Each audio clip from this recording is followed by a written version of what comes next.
Ang mundo ay puno ng kababalaghan at hindi ko sukat akalain na mararanasan ko ito sa bansang Japan. Magandang araw, Kuya Bari. Tawagin niyo na lang po ako sa pangalang Viel. Kasalukuyang naninirahan dito sa siyudad ng Cagayan de Oro. Taong 1990 nang mangyari sa akin ang karanasan ko pong ito. Hindi ko na lamang po babanggitin pa ang eksaktong mga lugar ng pinangyarihan ng nakakatakot na karanasan kong ito, Kuya Bari, bilang respeto na rin sa mga kinauukulan. Nung panahong na iyon ay usong-uso sa amin ang pakikipag-penpal. Ito yung pakikipagkaibigan at nakikipagkilala ka sa mga tao na mula sa ibang bansa sa pamamagitan ng pakikipagpalitan ng mga sulat. Hindi pa kasi uso, Kuya Bari, sa amin ang cellphone noon ng mga panahong iyon. 20 anyos ako nang nagsimula akong makipag-penpal sa isang Hapones na itago na lang natin sa pangalang Yuri. Kuya Bari, nakilala ko po si Yuri nang minsan ay nagpadala ng litrato ang pinsang kong nagtatrabaho sa Japan bilang isang entertainer. Kasama pa roon sa sulat na ipinadala nito ang litrato ni Yuri at ang sabi sa sulat, naghahanap daw ng kaibigang Pinay ang kasama nito sa litrato. Sa puntong iyon, natawa na lamang ako. Subalit pagkaraay napaisip akong bigla kung ano nga ba ang pakiramdam ng magkaroon ng isang penpal. Kaya sa sulat na isinagot ko sa pinsang kong si Bachi ay sumagot ako ng, sige insan, ibigay mo na ang address ko sa kanya para siya na ang maunang magpadala ng sulat sa akin. Pagkalipas ng ilang buwan, natanggap ko na ang sulat na nagmula kay Yuri. Nagpakilala siya at nagkwento tungkol sa bansang Japan. Nagpadala din po siya ng mga postcards. Ito po, Kuya Bari, yung mga larawan na kuha sa iba't ibang lugar sa Japan. Ang pinakagusto ko sa lahat ay ang larawan ng Mount Fuji sa iba't ibang seasons at ang larawan ng mga bulaklak na Tsubaki, Sakura at Himawari. Kada padala niya ng sulat ay hindi nawawala ang mga postcards, Kuya Bari.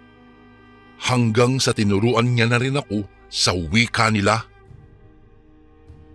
Noong una po ay talagang nahihirapan po talaga ako. Subalit hindi naglaon. Nakakabisado ko na ang mga salita na itinuturo niya sa akin. Gaya na lang ng Ohayo gozaimasu, konnichiwa, konbanwa, hai, lei, sumimasen, arigato gozaimasu, sayonara at marami pang iba. Hanggang sa umabot na ng 3 taon na magkapenpal kami ni Yuri. Nais niya raw akong makita, kaya nais niyang bumisita sa Pilipinas upang masilayan na niya ako sa personal. Pumayag naman ako, Kuya Bari. Hanggang sa nangyari nga ang nais namin na magkita na. Mainit naman siyang tinanggap ng mga magulang ko at nakakatawang ang isipin na ipinagyayabang pa siya ng ama ko na ito raw ang kanyang magiging manugang pagdating ng tamang panahon. 1 linggo rin siyang nanatili sa aming baryo, Kuya Bari. At kahit alam kong nahihirapan siyang mag-adjust gawa ng hindi gamay ng mga magulang ko ang wikang Ingles, ay gumagawa siya ng paraan upang kahit papaano po ay magkaintindihan sila. Isa sa hindi ko malilimutang tagpo ni na Yuri at Papa ay yung tinanong ito ng Papa ko. Yuri, you eat rice in Japan? Tanong ni Papa sa kanya. Ay, sagot naman ni Yuri na nakangiti. Ano daw anak? Kakarating ba niya ako? Baling na tanong ni Papa sa akin na ikinatawa ko naman. Oo daw po, Papa. Tugon ko na natatawa. Napakamot na lang si Papa sa kanyang ulo. Ano? Anong oo? Kakaratihin niya talaga ako? Tanong ulit ni Papa na sa puntong iyon ay nanlaki ang mga matang nakatingin sa akin. Oo raw pa, kumakain sila ng bigas mula sa palay. Tugon kong muli na nakahawak na sa aking tiyan gawa ng sumasakit na iyon sa pagpipigil ko ng pagtawa. Sinabi ko naman kay Yuri ang pagkakaintindi ni Papa sa sagot niya, kaya napatawa na rin ito at maging ang aking ama. Isang linggo rin ang naging bakasyon ni Yuri sa Pilipinas, Kuya Bari. Nang makabalik siya ng Japan ay kaagad din siyang sumulat at sinabing mahal na daw niya ako. Hindi bilang kaibigan, kung hindi bilang isang babaeng nakikita niyang makakasama niya hanggang sa kanyang pagtanda. Ako man, Kuya Bari, ay ganoon din ang nararamdaman ng mga sandaling iyon. Kung kaya't ibinigay ko na ang matamis kong oo kay Yuri. Hanggang nang sumunod na araw ay sumulat ang pinsang kong si Bachi na nagtatrabaho sa Japan bilang isang entertainer. Inirekomenda niya raw ako sa kanyang manager. Ang pagpayag ko na lamang daw ang kulang upang maiproseso na ang mga papeles na kailangan sa pagtungo ko roon. Sa labis na tuwa, gawa ng mabuting balita ay kaagad kong tinugon ang sulat ni Bachi. Matagal ko na kasing pangarap ang makapagtrabaho roon, Kuya Bari, dahil bukod sa malaki ang palitan ng yen sa piso ay nais ko rin talagang maranasan ang mga ibang bansa at namimiss ko na rin si Yuri kaya tinanggap ko ang alok ni Bachi. Umabot pa ng 5 buwan bago ako tuluyang nakapag-Japan, Kuya Bari. Sa unang araw ko roon ay talagang naninibago ako. Mula sa mga tanawin, kasuotan at maging sa mga pagkain nila. Ngunit unti-unti kong tinuruan ang sarili ko na makibagay sa mga Hapones sa tulong na rin ng pinsang kong si Bachi. Sa mga bakanting oras naman, kung wala kaming trabaho ay namamasyal kami ni Bachi sa mga parke at sa wakas, nasilayan ko na ang Mount Fuji ng personal ng malapitan. Sa loob ng 2 buwan, hindi ko pa rin nakita si Yuri. Ang sabi sa akin ni Bachi ay wala naman daw nabanggit si Yuri sa kanya kung saan ito pupunta. Basta't ang tanging sinabi lang daw nito ay maghahanda ito sa pagdating ko. Nakapagtataka lang daw na hindi ito nagpaparamdam gayong 2 buwan na mula noong pagdating ko. Sa paglipas pa ng ilang linggo, sa wakas ay dinalaw ako ni Yuri sa tinutuluyang kong unit. Sa pagsilay ko sa kanya ay nanibago ako. Sobrang nangayayat ito at namumutla. Pansin ko rin ang lumalalim nitong mga mata. Nang tanungin ko siya kung ano ba ang naging karamdaman niya, ay sinabi naman niyang wala at bunga lang daw ng pagod sa bago niyang trabaho ang pagbaba ng kanyang timbang. Ayon pa rito, lumipat siya ng trabaho bilang leadman sa isang taniman ng malawak na palayan doon sa Miyagi Prefecture. Sa tuwing may bakanting oras ay nilalaanan namin ng panahon ang isa't isa. Namamasyal kami at kumakain sa labas. Isang araw, napansin ko ang pananamlay nitong si Yuri. Kuya Bari, ang mga susunod na usapan ay itatranslate ko na lamang sa Pilipino dahil ang usapan namin ni Yuri ay Japanese. Yuri, ayos ka lang ba? May iniinda ka ba? Mukhang kulang ka ata sa enerhiya ngayon na. Wika ko sa kanya. Ako ayos lang ako. Huwag kang mag-alala. Tugon naman niya.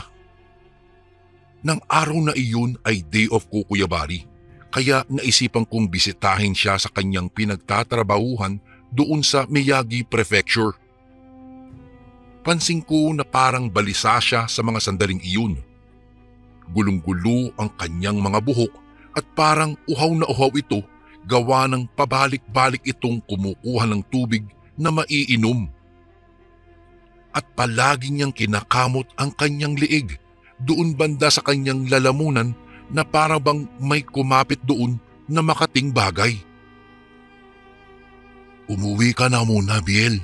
Hindi maganda kung dito ka pa aabutan gabi," anya sa akin.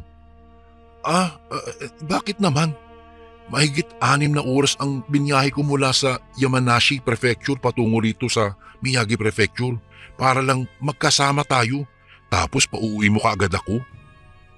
Tugon ko rito at sa puntong iyon ay nakakaramdam na ako ng pagtatampo at pagkadismaya sa inasal ni Yuri. "Pasensya ka na, mahal. Hindi ko kasi maipaliwanag sa iyo ng husto ang nararamdaman ko ngayon. May kakaiba kasing nangyayari sa akin," anya na hindi ko lubos na naiintindihan. "Palagi na lang kasi ako nahihilo. Hindi ko na rin alam ang dahilan kung bakit. Nung nagpatingin ako sa doktor, wala naman daw ako sakit. Para may gusto ako kainin o inumin na hindi ko mawari kung ano." Pagsasalaysay niya sa akin, Kuya Bari. "Ay, ganun ba? Huwag kang mag-alala. Aalagaan na lang kita muna ngayon, mahal. Para naman makapagpahinga ka." Tugon ko naman sa kanya. Kuya Bari, nang sumapit ang 6:00 ng gabi ay narinig ko ang pagdaing ni Yuri. Akmang tatawagin ko na sana siya upang maghapunan mula sa labas ng kanyang silid nang nakarinig ako ng sunod-sunod na pagdaing niya. Kaya hindi na ako nagdalawang isip pa. Binuksan ko ang pinto ng kanyang silid at nagulat ako sa pangyayaring tumambad sa aking mga paningin. Ang 2 kamay ni Yuri ay nakahawak sa kanyang ulo at ang kanyang mga buhok ay tila gulong-gulo. Nag-uunahang tumutulo ang kanyang mga laway sa magkabilang gilid ng kanyang bibig. Ang mga mata niyang namumula ay pabaling-baling na nakatingin sa kisame na para bang mayroong hinahanap.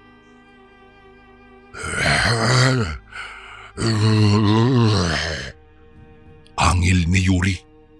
Ang kanyang malilikot na mga mata ay nandilisik na nakatingin sa akin matapos kong nakuha ang kanyang atensyon nang sinambit ko ang kanyang pangalan. Akmang susunggaban niya ako nang mabilis akong napatakbo patungo sa labas ng kanyang tinutuluyan.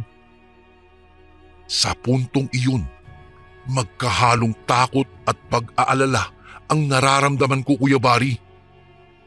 Takot gawa ng hindi ko maipaliwanag ang matinding kaba at pangangatog sa aking katawan. Pag-aalala kung napaano na si Yuri at kung bakit siya biglang nagkaganoon. Hindi naman niya ako sinundan sa labas, Kuya Bari.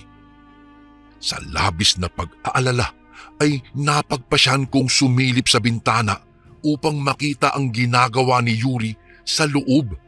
At kitang-kita ng 2 kong mga mata ang paglantak ni Yuri sa asong alaga niya.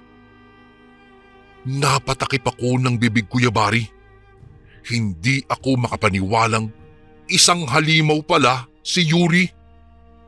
Kaya sa walang pag-alinlangan, nilisan ko na ang lugar na iyon. Sa pagdating ko sa unit na tinutuluyan ko ay inisip ko ng pabalik-balik ang mga nasaksihan ko kay Yuri. Hanggang sa pagpasok ko ng trabaho kinabukasan ay naitanong ko kay Bachi kung naniniwala ba ang mga Hapones sa mga halimaw at mayroon bang mga halimaw sa bansang iyon. Tumugon naman si Bachi. Sabi niya, mayroon daw mga halimaw nga roon. Ayon nga sa mga narinig niya mula sa matatanda roon ay tinatawag ang halimaw doon na Bakemono. At doon na nga ako nagsimulang magkwento kay Bachi. Sinabi ko sa kanya ang nasaksihan ko tungkol kay Yuri. At sa kasamaang palad, pinagtawanan niya lang ako. Hindi siya naniwala sa akin na nakita kong kinain nga ni Yuri ang alaga nitong aso. Kahit gusto kong ipagpilitan na maniwala siya, ay pinigilan ko na lamang ang aking sarili, Kuya Bari, at nagpa siyang sumama kay Bachi patungo sa pinagtatrabahuhan ni Yuri sa Miyagi Prefecture sa susunod na linggo. Bago ko po ipagpatuloy ang kwentong ito ay may request sana ako sa iyo, kasundo. Isang pindot lang ito, kasundo, sa subscribe button namin. Malaking tulong po ito sa amin, kasundo, upang mapagpatuloy pa namin ang mas marami pang magagandang kwento. Salamat sa pag-subscribe mo, bagong kasundo. Sa paglipas ng mga araw, lagi pa ring sumasagi sa aking balintataw ang ginawa ni Yuri. At sa tuwing iniisip ko iyon, matinding kaba ang bumabayo sa aking dibdib. Subalit sa kabilang banda ng aking utak ay nagsasabing mahal ko si Yuri. Hanggang sa sumapit na nga ang araw kung kailan kami dadalaw kay Yuri. Pagdating namin ni Bachi sa Miyagi Prefecture ay nagtungo agad kami sa unit na tinutuluyan ni Yuri, subalit wala ito roon. Ang sabi ng isa sa mga kasamahan nito ay umuwi raw ito sa kanila. Hindi naman gaanong malayo ang bahay ni Yuri kaya nagtungo kami roon matapos sabihin sa amin ng kasamahan niya ang address ni Yuri at ibinigay sa amin ang direksyon. Sumimasen, maaari niyo po bang ituro sa amin ang bahay ni Yuri? Tanong ni Bachi sa isang babae sa wikang Hapones na nadaanan namin sa isang tulay na kahoy. Kasabay ng pagpapakita niya ng isang litrato nito. Ay, idesuyo! Na ang ibig sabihin ay, sige, walang problema. Tugon naman ng babae at inihatid niya kami sa labas ng bakuran ng bahay ni Yuri. Arigatou gozaimasu. Saad naman ni Bachi sa babae sabay yuko nang makarating na kami sa sinasabing bahay ni Yuri. Maya-maya'y biglang nagulat ang babae pagkakita niya sa 5 bulaklak na namumukadkad sa bungad ng bakuran ni Yuri. Bakit may tumubo ganyan dyan? Gulat na tanong nito at mabilis na itong naglakad papalayo sa amin. Noong tignan namin ang tinutukoy ng babae ay nagulat din si Bachi pagkakita sa mga bulaklak na kulay pula na naroroon sa bungad ng bakuran sa bahay ni Yuri. Noong tanungin ko si Bachi kung bakit ganoon ang reaksyon niya, ay sumagot ito ng, higan ba?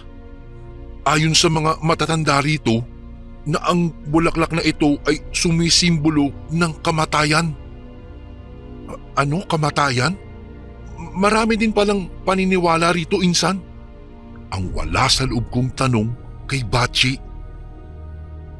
Sakto namang nasipat ni Bachi si Yuri at kaagad na binati niya ito at nilapitan. Ako naman ay nakatanaw lang sa kanila habang nakikiramdam sa paligid. Sa pagsipat ko sa aking rilong pambisig ay nakita kong 5:00 na pala ng hapon. Hindi naman gaanong napapansin ang oras gawa ng hindi pa lumulubog ang haring araw. Walang kalapit na kapitbahay ang tirahan ni Yuri at sa tingin ko po ay napakapayapa ng lugar na ito. Maya-maya'y tinawag ako ni Bachi at nakita kong nakangiti sa akin si Yuri. Lumapit na rin ako sa dalawang lalaki na kapwa nakatingin sa akin. Yuri, kamusta? Bati ko kay Yuri. Maayos naman. Tugon naman ito. Matapos ang maiksing pag-uusap na iyon ay niyaya kaming pumasok sa loob ng kanilang bahay. Noong makapasok na kami sa bahay nila, ipinakilala niya kami sa kanyang lolo at lola. Mainit naman ang pagtangkilik nila sa aming dalawa ng pinsan ko. Hanggang sa maggabi na. Doon na kami pinatulog sa kanila dahil kung uuwi pa kami ay tiyak na mahihirapan na kaming makakuha ng masasakyan. Kuya Bari, ang bahay nila ay yari sa kahoy na mayroong dalawang palapag. Makikita mo sa unang palapag ang sala, kusina at may dalawang di kalakihang silid. Ang mga silid na iyon ay inukupan namin ni Bachi. Hindi naman kami pwedeng magtabi sa iisang silid gawa ng lalaki ang pinsang kong si Bachi. Kaya tig-isa kami. Doon naman sa ikalawang palapag ay ang silid ni na Yuri at ng kanyang lolo't lola. Matapos maghapunan ay nagkwentuhan muna kaming 5 saglit. Hindi ako gaanong nakakasabay sa usapan gawa ng hindi ko pagamay ang wika nila, kaya ang tanging nagawa ko na lang ay ang makinig na lamang sa kanila. Noong nakaramdam ako ng antok ay inihatid na ako ni Yuri sa silid na tutulugan ko. Maaliwalas naman sa loob ng silid na iyon gawa ng pumapasok ang malamig na hangin sa nakabukas na bintana. Hindi ko na muna isasarado ang bintana para makalangha pa ako ng sariwang hangin. Wika ko lang sa aking sarili. Hanggang sa hindi ko na namalayan na nakatulog na pala ako. Nang walang ano-ano'y, biglang may tumunog. Lumikha ng parang pagbagsak ng kung anong mabigat na bagay ay naalipungatan ako. Bumalikwas ako ng bangon at kaagad na tinakbo ang nakabukas na bintana para masilip kung ano ang bumagsak mula sa itaas. Sakto namang sa pagsilip ko ay nasipat kong nakatayo si Yuri sa labas at may nginangat-ngat na isang manok. Ang mga bituka noon ay nakalaylay at tumutulo ang dugo sa lupa. Dinamba ng labis na kaba ang aking dibdib, kaya naman dahan-dahan kong isinarado ang bintana para hindi makalikha ng ingay. Sa ikalawang pagkakataon, nasilayang kong kumakain ng buhay na hayop si Yuri. Kahit takot na takot ako ay bumalik ako sa pagkakahiga at mataimtim na nagdasal. Biglang nagkagulo sa labas ng bahay ni na Yuri at narinig ko na tinatawag ako ni Bachi mula sa labas ng silid na kinaroroonan ko. Agad ko namang pinagbuksan ang pinsan ko at nakita ang takot na rumirehistro sa pagmumukha nito. "Insan, si Yuri, isang aswang!" Nanginginig na bulong niya sa akin. Ano? Aswang? Paano mo nalaman? May aswang din ba dito sa Japan?" Sunod-sunod kong tanong sa kanya. Tinakpan ni Bachi ang bibig ko ng mga sandaling iyon, Kuya Bari, at dahan-dahan kaming naglakad papalabas ng bahay. Nakita naming nasa labas na ang lolo at lola ni Yuri. Ang kanyang lolo ay may tangan na samurai na iniharap nito kay Yuri na sa puntong iyon ay nag-iba na ng anyo. Kulubot na ang balat nito at naging kulay abo. May masangsang na amoy na umaalingasaw mula sa katawan niya at mayroong nakalabas na mga pangil mula sa magkabilang gilid ng kanyang bibig. "Papatayin ko ang demonyong ito! Hindi ito ang aking si Yuri!" Ani ng lolo nito sa wikang Hapones na nanginginig sa galit. Sa puntong iyon, Kuya Bari, naging mas mapangahas na umangil ang aswang. Sa di inaasahang pangyayari, mabilis na naagaw ang hawak na samurai ng kanyang lolo at inihagis iyon papalayo. Sinunggaban nito ang matanda at sinakal. Nang mapansin kong halos hindi na gumagalaw ang matanda, ay lakas loob kong sinipa ang aswang. Sa ginawa kong iyon ay naagaw ko ang atensyon nito, kaya napakawalan nito ang matanda at bumaling sa akin. Napaatras ako, Kuya Bari, dahil sa matinding takot, hanggang sa mabilis siyang nakalapit sa akin. Hinablot niya ng malakas ang kaliwa kong braso. Pakiramdam ko po ay nabali ang buto ko sa ginawa niya, at nang mapansin kong may tumutulong dugo mula sa aking braso gawa ng pagtusok ng kanyang matutulis na kuko, ay tila pinanawan ako ng ulirat. Bigla akong natumba sa lupa dahil sa lakas ng puwersang bumalibag sa akin. Sinunggaban akong muli ng aswang, at sa puntong iyon ay tanggap ko na ang magiging katapusan ko. Nakapaimbabaw ang aswang sa akin at ramdam ko ang malalagkit nitong mga laway na dumarampi sa mukha ko. Nang walang ano-ano, ay biglang may tumarak na samurai mula sa likod ng nilalang.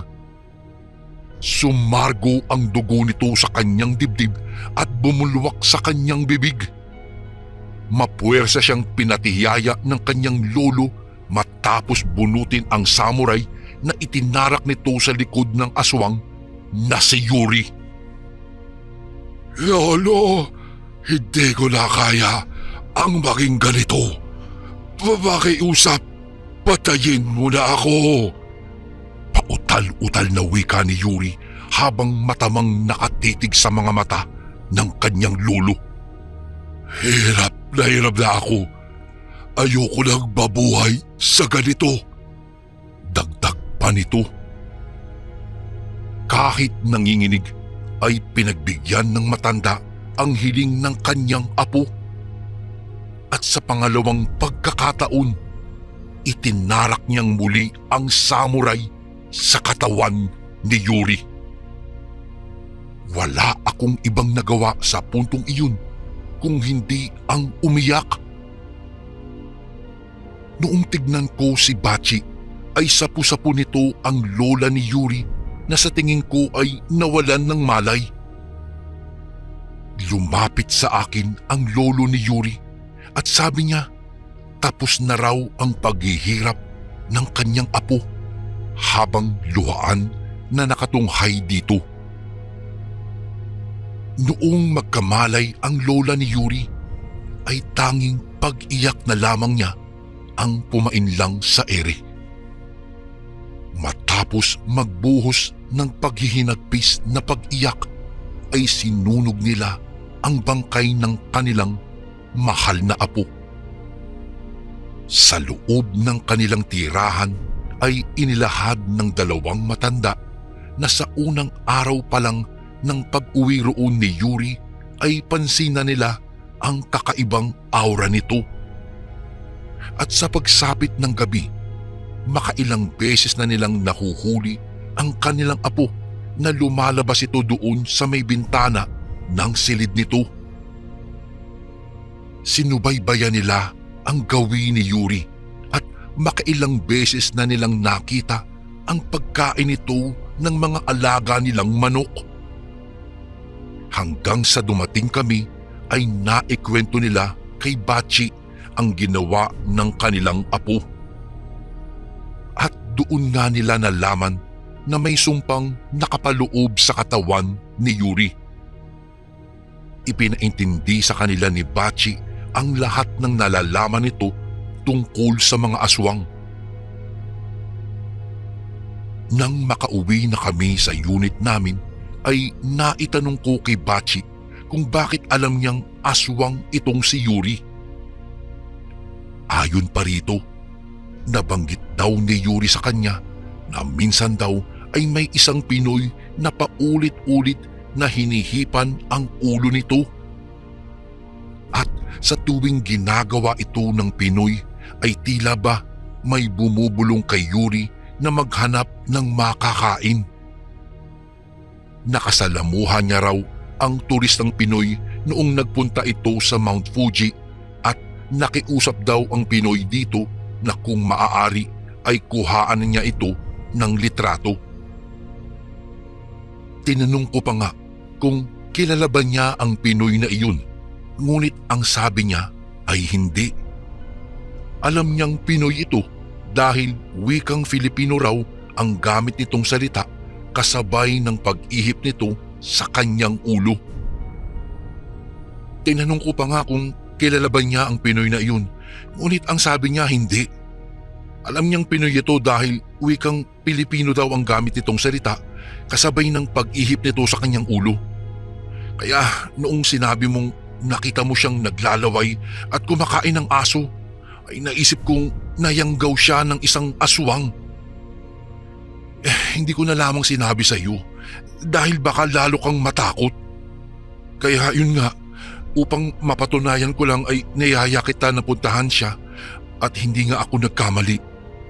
Naging isang aswang nga si Yuri. Mahabang salaysay ni Bachi sa akin, Kuya Bari. Noong matapos ang kontrata ko, nilisan ko na ang Japan. Hindi na ako nagbalik doon para na rin ibaon sa limot ang pag-iibigan namin ni Yuri. Sa paglipas ng ilang dekada, hindi pa rin nabubura sa aking isipan ang karanasan ko sa bansang iyon na minsan ay may minahal akong isang aswang sa Japan. Hanggang dito na lang po ang aking kwento, Kuya Bari, at sana po'y piliin niyo po ito upang maibahagi po ito sa inyong mga nakikinig. Salamat po muli in advance and more power po sa Ang Sundo Horror Stories. Lubos na gumagalang, Viel. Ito naman po ang ating pangalawang kwento. Isang mapagpalang araw po sa inyo, Kuya Bari. Tawagin niyo na lang po pala ako sa pangalang Elvis. Ang kwentong ibabahagi ko po sa inyo ay nangyari noong taong 2001 sa bukirin ng South Cotabato. Kuya Bari, dito sa amin, pagsasaka lamang ang pangunahing paghahanap buhay. Kadalasang may malalaking sakahan ay iyong may taniman ng mais kung saan isa ako sa mga nagtatanim. Nagtatrabaho ako sa hasyenda ni Madam Rosalinda at isa po ako sa pinagkakatiwalaan niyang tao pagdating sa pagpapatrabaho sa kanyang lupain. Ako po ang kumukontrata sa mga taga-bukid para sa pagpapasweldo at naghahanap ng mga tao. Mahirap pero kailangan para kahit papaano ay makaluwag-luwag naman sa buhay. Ganito naman talaga kapag may sarili ng pamilya, Kuya Bari. Ginagawa ang lahat para mabuhay ang mga anak. Mabuti na lang, mabait po ang aking asawa. Naiintindihan niya ako kapag ginagabi ako ng uwi o kung minsan kailangan kong makitulog sa bahay ng aking mga amo. Kahit papaano po, hindi naman naging pabaya si Madam Rosalinda at palagi niyang naibibigay ang aking sahod sa tamang oras. Nasasanay na ako sa pagiging isang ulirang ama Nang isang araw, may dumating na dayo sa amin. Nagpakilala siya sa pangalang Pedro. Bibili daw siya ng lupa at gagawing hasyenda. Hindi ko po kilala ang lalaki, pero aaminin ko, nakakainggit ang taglay niyang kagwapuhan. Matikas at makisig. Halata pong mayaman at mataas ang pinag-aralan. Siya po yung tipong hawig ng isang artistang hindi ko na po papangalanan pa. Wala naman akong ibang napapansin sa kanya maliban sa mailap niyang mga mata na tila matalim kung tumitig sa mga tao. Nakita ko ang pangunahing ugali niya dahil ako ang nakausap niya nang dumating siya sa aming hasyenda. Hindi namin siya kakilala at sa totoo lang, Kuya Bari, naglipana na ang mga masasamang loob ngayon sa kahit saang lupalop ng mundo. Marami ng krimen na nangyayari dahil lamang sa simpleng pagtitiwala. Ngunit hindi ko mapigilan si Madam Rosalinda nang sabihin niyang desisyon niya ang masusunod at hinayaan niyang ibenta ang iba sa kanyang lupain para pagtrabahuhan ng lalaki. Lumipas ang mga araw. Napagtanto kong wala namang kakaiba sa lalaking ito. Masipag siyang magtrabaho at sa katunayan, naghahanap ng paraan para makipaglapit loob sa akin. Nararamdaman ko iyon dahil sa kanyang mga pasimpleng pagbibigay ng pagkain at kung ano-anong regalo sa aking mga anak. Manong Pedro ang tawag ng aking mga anak sa kanya. Pansin ko lang, pangangaso at pagliliwaliw sa kagubatan ang kanyang libangan. Medyo ilang buwan na din siya sa aming poder, ngunit wala namang siyang ginagawang mga bagay na ikarereklamo ng mga kapitbahay namin sa amin. Sa katunayan niyan, matulungin siya at tumutulong sa mga taong nangangailangan. Kalaunan, nagkaroon na din siya ng maraming mga tauhan at utusan. Nagpatayo ng malaking bahay para sa kanyang mga tauhan. Ang hindi ko lang po maintindihan, kagaya niya ay kakaiba din kung makatitig ang kanyang mga tauhan sa amin. Para bang may nalalaman silang sikretong hindi pwedeng malaman ng iba. Ginusto kong matyagan sila dahil iba ang kutob ko sa grupo niya. Mahirap mambintang na kahit na ano, pero ito lang naman ang naiisip kong dahilan kung bakit kailangan kong lapitan ang baluarte nila. Minsan, nagipit kami ng aking asawa sa pagkain. Nagkataon namang wala noon si Madam Rosalinda na bumiyahe sa Maynila, kaya wala kaming ibang mapagpipilian kung hindi ang lumapit kay Senyor Pedro. Nagulat na lang ako nang pagpasok namin sa kanilang bahay ay maayos naman ang pakikitungo ng kanyang tauhan sa amin. Pinagsilbihan pa nga kami at sinabihang maghintay sa kanilang amo na noon ay abala pa sa pag-aasikaso ng kanyang taniman ng kalamansi sa likod bahay. Noong dumating si Senyor Pedro, nagulat ako nang makitang may nakasunod sa kanyang mga katulong na may dalang sangkaterbang pagkain. Inalok niya kaming kumain na itinanggi ko nung una, ngunit nang sabihin niyang gusto niyang sumabay sa akin, ay nagpaunlak na rin ako. Kumain ako at napagtantong napakasarap ng kanyang mga inihandang pagkain. Alam kong kapag sumusubo ako ay tinititigan niya ako. Habang tumatagal, napapansin ko ang pagkadismaya niyang reaksyon, kaya naman hindi na ako nakatiis at hinarap siya. Tinanong ko siya kung ano po ang problema. Anya, labis siyang nagulat nang makitang wala daw akong takot na kinain ang isinilbi niya. Namutla naman ako, sabay tanong kung may lason ba ito? Hindi na ako nag-abala pang mag-inarte kasi nga alam ko namang nagugutom ako. Tumawa lang siya at sinabi sa aking maraming bawang at patak ng kalamansi ang pagkaing inilagay niya sa akin. Ngumisi na din ako at sinabi sa kanyang bakit naman ako matatakot gayong hindi naman lason ang bawang at kalamansi. Gusto ko siyang tanungin kung bakit at ano ba ang intensyon niya pero hindi na din ako nag-abala pa. Sinabi ko na lang sa kanya ang aking sadya na hindi niya naman ipinagkait.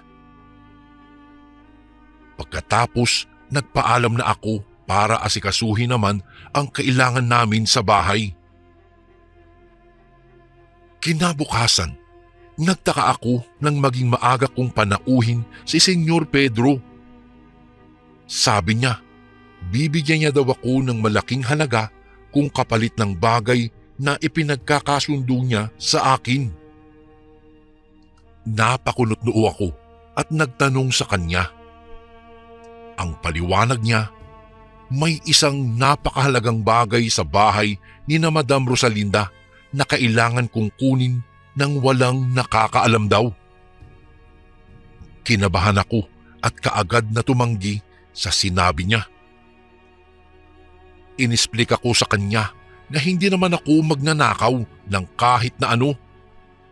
Ayon sa kanya, isang simpleng bagay na nakatago sa pinakatagong bahagi ng bahay ni na Madam Rosalinda ang kailangan ko daw kunin. Nakuryoso tuloy ako at sinubukan siyang tanungin kung anong klaseng bagay ba iyon.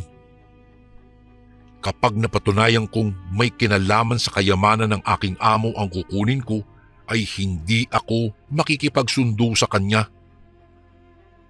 Anya, may tinatagong botelya ang aking amo at may lamang isang pambihirang likido na mahalaga sa kanilang pagtatago ng tunay na katauhan. Kailangan ko raw itong makuha para malaman ko kung anong klaseng nilalang daw ba talaga ang amo ko. Hindi ko siya lubusang maintindihan, kaya anya, saka na niya ipapaliwanag kapag nakuha ko na ang bagay na iyon. Wag daw akong mag-alala at hindi naman ito ginto o pera na alam kong pagsisisihan kong kuhain.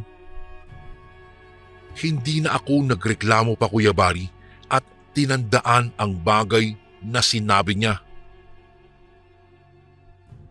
Kinagabihan, nag-ala treasure hunter ako sa loob ng bakuran ni na Madam Rosalinda. Ang alam ko, sa Lunes pa kasi ang balik niya, kaya kampante akong walang sino man ang makakahuli sa akin. Sa likod bahay ako pumasok dahil mas kabisado ko ang daanan papunta roon. Alam ko ding walang lock ang pinto sa likod kaysa sa harapan na siguradong may nakakalat na iilang bayarang gwardya ng aking amo. Opo, at pinagkakatiwalaan niya ako, pero may mga kakaibang bagay sa boses ni Senyor Pedro na hindi ko kayang tanggihan. Tila ba nasa ilalim ako ng hipnotismo na hindi ko napapansin.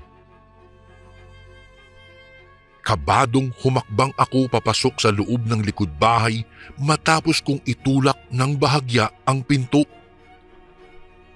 Dahan-dahan akong naglakad hanggang sa makarating ako sa kanilang sala. Madilim at walang katao-tao. Imbis na matakot, sinunod ko lang ang sinabi sa akin ni Senyor Pedro. Hindi ko alam kung papaano niya na lamang may basement si Madam Rosalinda dahil ako man ay hindi ito alam. Ngayon ko lang nadiskubre ang tinatago niyang silid sa ilalim ng hagdanan. Bago ko po ipagpatuloy ang kwentong ito ay may request sana ako sa iyo kasundo. Isang pindot lang ito kasundo sa subscribe button namin. Malaking tulong po ito sa amin kasundo upang mapagpatuloy pa namin ang mas marami pang magagandang kwento. Salamat sa pag-subscribe mo, bagong kasundo. Walang imik akong binuksan ang munting pinto ng basement.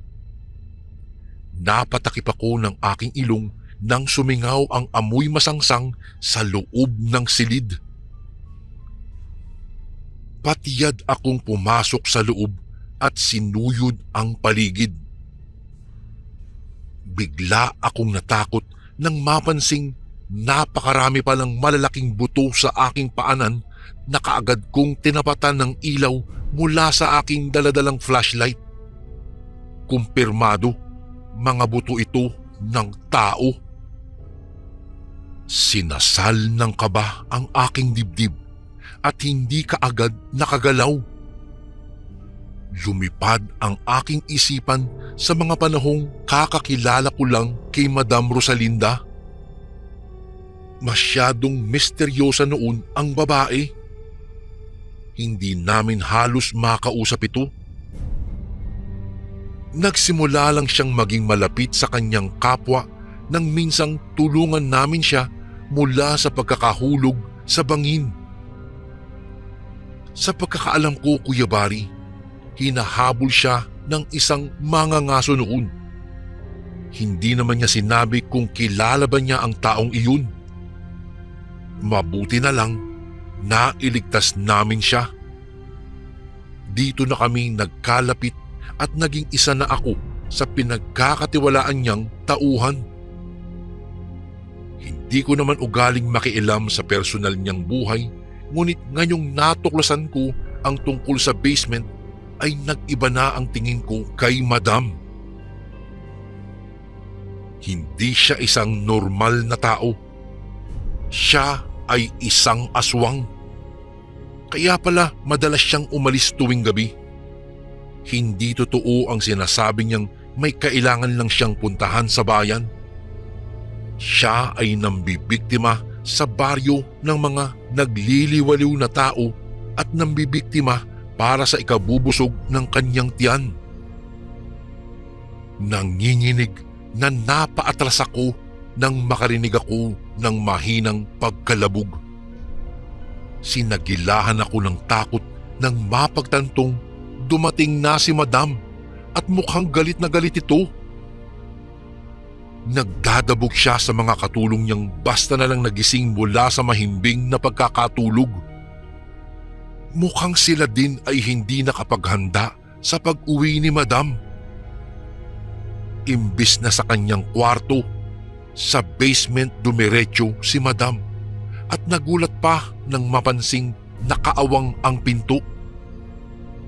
Natataranta naman akong nagtago sa isa sa mga naglalakihang cabinet na sa tingin ko po ay hindi na niya ginagamit.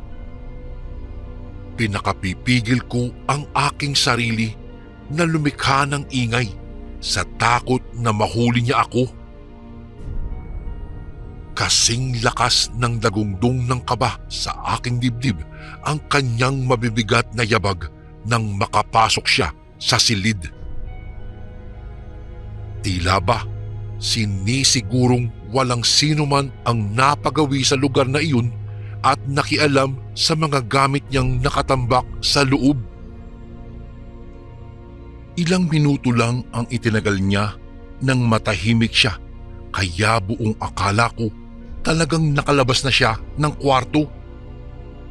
Kaagad kong tinalunton ang kinalalagyan ng langis at walang babalang kinuha iyon. Dali-dali kong tinungo ang pinto para lamang magulat nang makita ang nanlalaking mga mata ni Madam Rosalinda na hindi makapaniwalang makikita ako sa loob. Nagpalipat-lipat ang kanyang tingin sa hawak kong langis saka siya biglang umangil. Galit na sinampal niya ako saka sinabing ano raw ang karapatan kong maghalughog sa basement niya gayong hindi niya raw ako pinapayagang magpunta doon.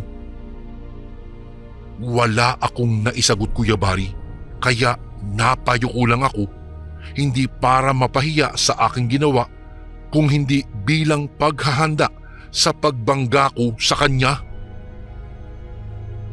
Kailangan kong makalabas dahil umaasa akong naghihintay si Senyor Pedro sa bungad ng tahanan ni Madam. Mas lalo pa kasing nanlisik ang mga mata ni Madam nang makita niya ang daladala ko. Inakusahan niya akong magnanakaw, ngunit imbis na matakot, nahindik ako nang makitang tumuwad siya at nangisay. Ilang saglit lang, nagulat ako nang makita siyang dahan-dahang nag-iba ng kilos. Napasigaw ako at talagang binangga na siya dahilan para makalabas ako ng basement. Hinabol niya ako, ngunit nakaharang ang kanyang katulong na kay bilis niyang dinamba. Kay liksi ng kanyang mga kilos nang kalmutin niya ang kaawa-awang katulong at hayok na kinain ang sariwang atay na nanggaling sa loob ng winakwak na dibdib ng babae. Iyong pagkatulala ko, Kuya Bari, ay nasundan pa ng pagnganga nang makita kong lumingon sa akin si Madam at bumungis-ngis, ngunit ang kanyang mga mata ay nanlilisik. Tila ba binabantaan akong hindi na magkakaroon pa ng tsansang makalayo dahil gagawin din niya sa akin ang ginawa niya sa katulong. Hindi ko maipaliwanag kung aswang ba siya o hindi, ngunit kumakain siya ng tao at kung makasugod siya ay tila isang aswang. Nagulantang ako nang mawasak bigla ang kabilang parte ng bahay ni Madam at iniluwa si Senyor Pedro. May dala itong shotgun at mukhang pupunteryahin na ang aking amo, kaya pumagit na ako at nagmakaawa sa kanya. Sinabi kong wala naman sa usapan na papatayin niya ang aking amo, ngunit galit na tinanong ni Senyor kung nasaan ang bagay na ipinakuha niya sa akin.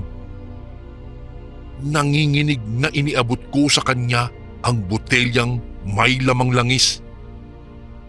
Anya, malamang hindi ako maniniwala sa mga ipapaliwanag niya sa akin, kaya mas mabuti pa raw na pagmasdan ko na lang ang mga bagay na mangyayari sa aking amo.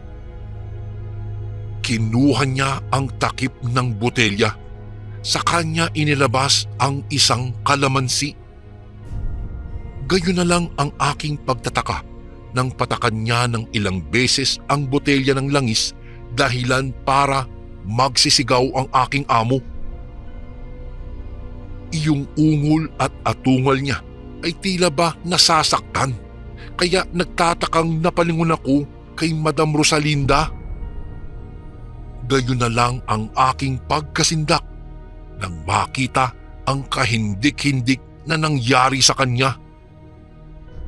Dahan-dahang nagbago ang hitsura ni Madam Rosalinda.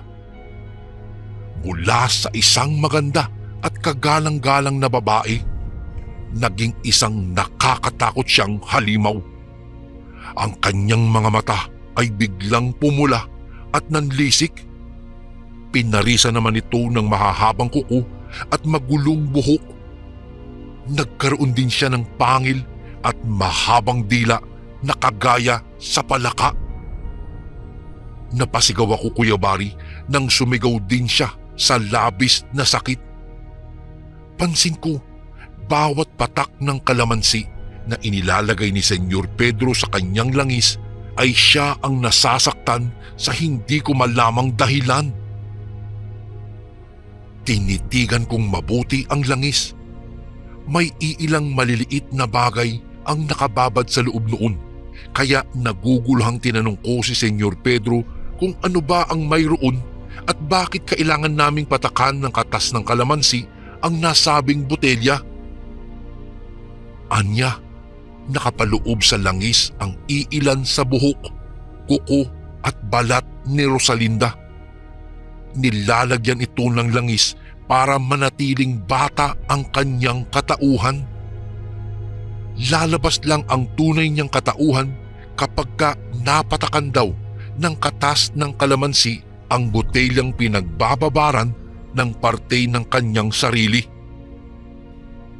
Marahil daw, lumapit ito sa isang magaling na mangkukulam para maisagawa ang bagay na iyon.